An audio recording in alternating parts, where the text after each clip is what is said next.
Sri Hari Stotram and its meaning. जगज्जालपालं चलत्कण्ठमालं शरच्चन्द्रभालं महादैत्यकालं नभोनीलकायं दुरावारमायं सुपद्मासहायं भजेऽहम्. I worship Sri Hari, who is the protector of world, who wears shining garland on his neck, who has a radiant forehead like the autumn moon, who is the death for powerful demons, who has body like blue sky, who is the master of Maya, illusory power, and who has consort like Padma, Devi Lakshmi's another name. I worship that Sri Hari always.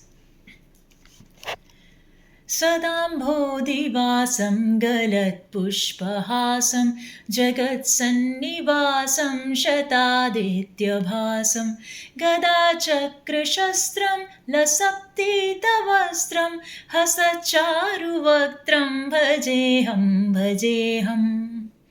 I worship Sri Hari, who has always been living in ocean, whose smile is like newly bloomed flower, who is present everywhere in the universe, whose radiance is like 100 suns shining together, who holds mace and discs as weapons, who wears shining yellow clothes, and who always has smile on his beautiful face. I worship that Sri Hari always. रमाकण्ठहारं श्रुतिव्रातसारं जलान्तरविहारं धराभारहारं चिदानन्दरूपं मनोज्ञस्वरूपं धृतानेकरूपं भजेऽहम्. I worship Sri Hari, in whose garland Rama, Devi Lakshmi lives, who is the essence of Vedas, who lives in ocean, Kshir Sagar, who uploads the weight earth, whose blissful form always attracts the mind, who took various form. I worship that Sri Hari always. जराजन्महीनं परानन्दपीनं समाधानलीनं सदैवानवीनं जगज्जन्महेतुं सुरानीककेतुं त्रिलोकैकसेतुं भजेऽहम्.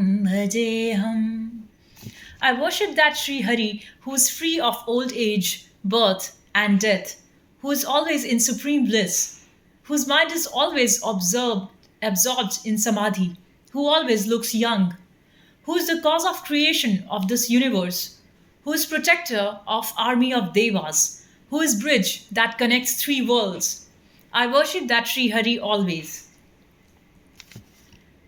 कृतात्माज्ञगानं खगाधीशयानं विमुक्तिर्निदानं हरातीतमानं स्वभक्तानुकूलं जगद्विश्वमूलं निरस्तार्थशूलं भजेऽहम्. I worship Sri Hari, whom the Vedas sing, who has the king of birds as vehicle, who gives liberation, who takes away pride of enemies, who is favorable to his devotees, who is the root cause of this tree like world, who ends the suffering of life. I worship that Sri Hari always. समस्तामरेशं द्विरेफाभकेशं जगद्विम्बलेशं हृदाकाशदेशं सदा दिव्यदेहं विमुक्ताखिलेऽहं सुवैकुण्ठगेहं भजेऽहम्. I worship Sri Hari, who is the master of devas, whose hair is black as bee, who is every single atom in this universe, whose body is like clear, like sky, who always has divine body, who is free from entanglement of world, who lives in Vaikuntha. I worship that Sri Hari always.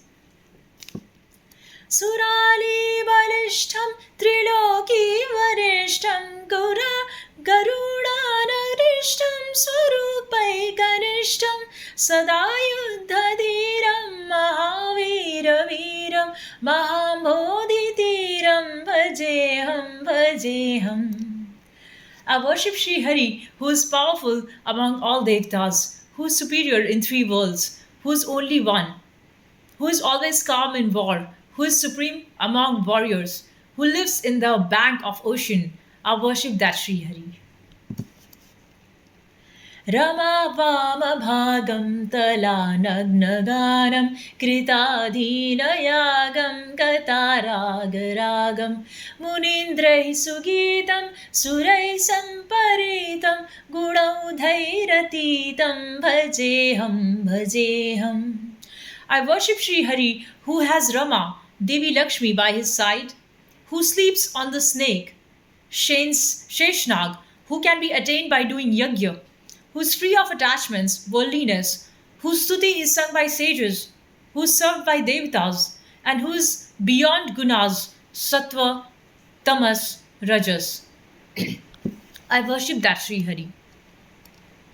इदं यस्तु नित्यं समाधाय चित्तं पठेदष्टकं कण्ठहारं मुरारे स्वविष्णोर्विशोकं ध्रुवं याति लोकं जराजन्मशोकं पुनर्विन्दतो दतेनु.